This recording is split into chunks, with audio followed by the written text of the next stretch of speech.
Good morning, my one-on-one guys. I just wanted to give a special message to you guys to kind of give you the brief of the day, what we're going to cover.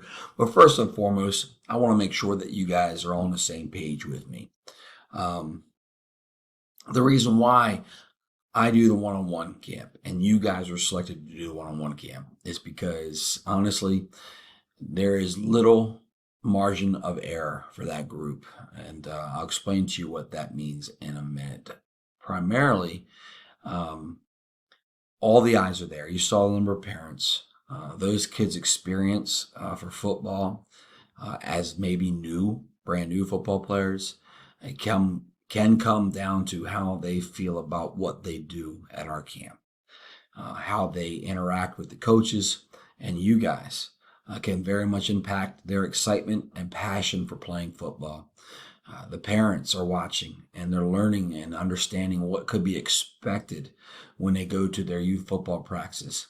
Maybe they've seen football practice before, but they are seeing maybe a different brand or different way of encouraging their littles to go out there and play well. And so, because of that, there's a little extra pressure than maybe some of the other groups. There's a spotlight on us. And I chose you guys to be there because I know that you guys care.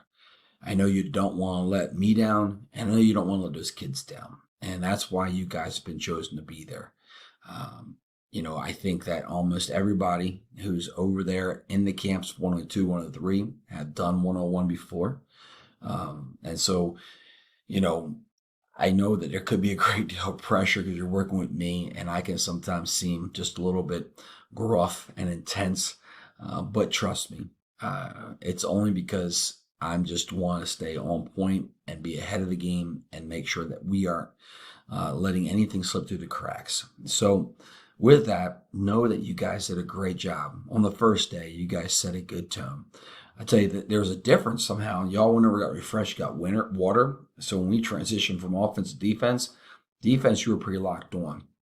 And what I learned from that is that we jumped into defensive line drill work, and you guys were able to pick up what we did from the offensive line perspective, and then bring it together. And you kind of saw what it would look like, and that's why you guys were able to get out there and be more assertive. I thought that was great, and I thought it taught me something that I probably need some more time right now, going over the little tidpoints of things that we're going to do to ensure that we're all locked in. You guys deserve, as counselors and as the people who are helping me and helping Coach Valentin with the instruction, you deserve to know what we're trying to do and what we're going to do before we go out and do it. Now, I want to try to help do that. But I will say this. You guys did a great job. Wes, yesterday looked at me when I spoke to him about some of the initiative that we were lacking. And I spoke to him as a leader because I want him to encourage everybody else because he was doing a good job. And you guys all were. You had your moments where maybe you got a little distracted, but it's natural, because sometimes I think you just don't know what's going on. And again, that's my fault.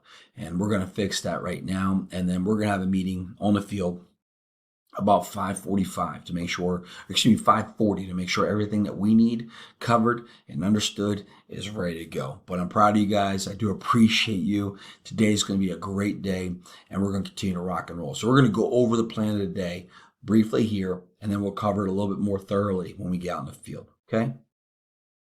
So first and foremost, when we stretch, and let's just take that out. Yeah. When we stretch today, let's really try to work line to line. And so I don't care if we go from the sideline to the other sideline, now that you understand what it feels locked out. But we're going to want you guys to go first, demonstrate, and then turn around and coach those kids up. So that way they can kind of understand what to do. Get next to them, maybe try to pick 2 kids out you're going to work with. Maybe everybody should do that. I think we'll probably have about, 8 counselors and then 16 kids. So maybe you pick 2 that you're going to be working with. And when they're stretching, make sure they stretch and encourage them. Talk about the day.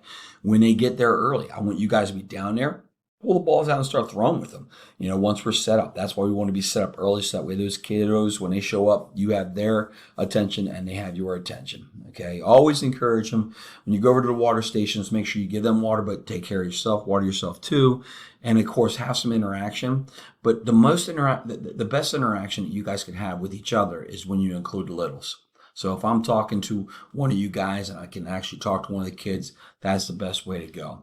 Also know this though, when you're correcting a little, trying to get them to do something correct and right, know that you have to be able to coach it up pretty quickly in small cues, meaning using quick little coaching points to get them going.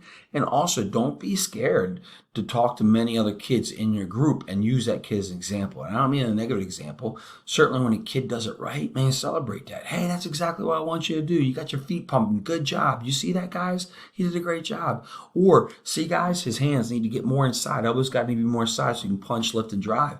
And so those are the things that we want to concentrate on today. So once we get out of the warm-up, we're going to go into O-line fundamentals. We'll review from yesterday. We'll do stance and start with the bird dog drill.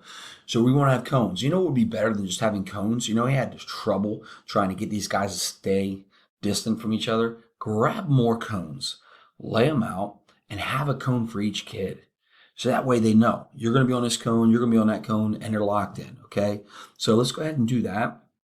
And then we're going to work on the fit, bag, and drive.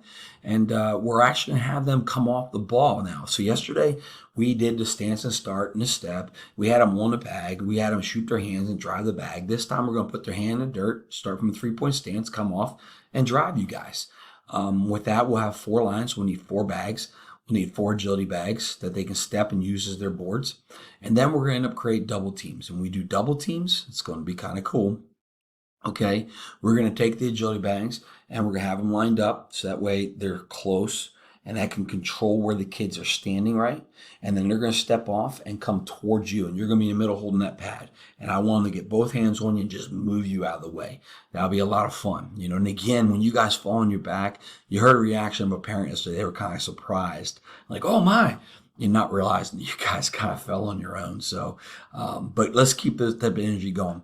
Quarterback fundamentals. Again, I made a mistake. I was talking with a lot of different things in my mind, but when they hold the football, let's make sure that they got at least a pinky, maybe the ring finger. Obviously, our hands are bigger on the laces, and then their pointer finger and their thumb finger are aligned on the white. Okay, so if you guys know there's a kid just have problems with that, just use this time before we start stretching to go over that. Coach them up on how to hold the football, right, as they throw it. So we'll review that, throwing from a knee, then throwing from the standing, and throwing while running towards the quarterback. And then we're going to have them sprint in a circle. So this is kind of cool, right? So we'll have a group here and a group over here facing each other, okay? And then the extra kids are here, the extra kids are here, and then we're going to have cones set up. So we're going to want cones with a half arc. The kid's going to open. He's going to go in a half arc pattern. We're going to work on him turning his hips and his shoulders so that way he's facing a target, which is standing there. And we're going to have a counselor standing there to do it.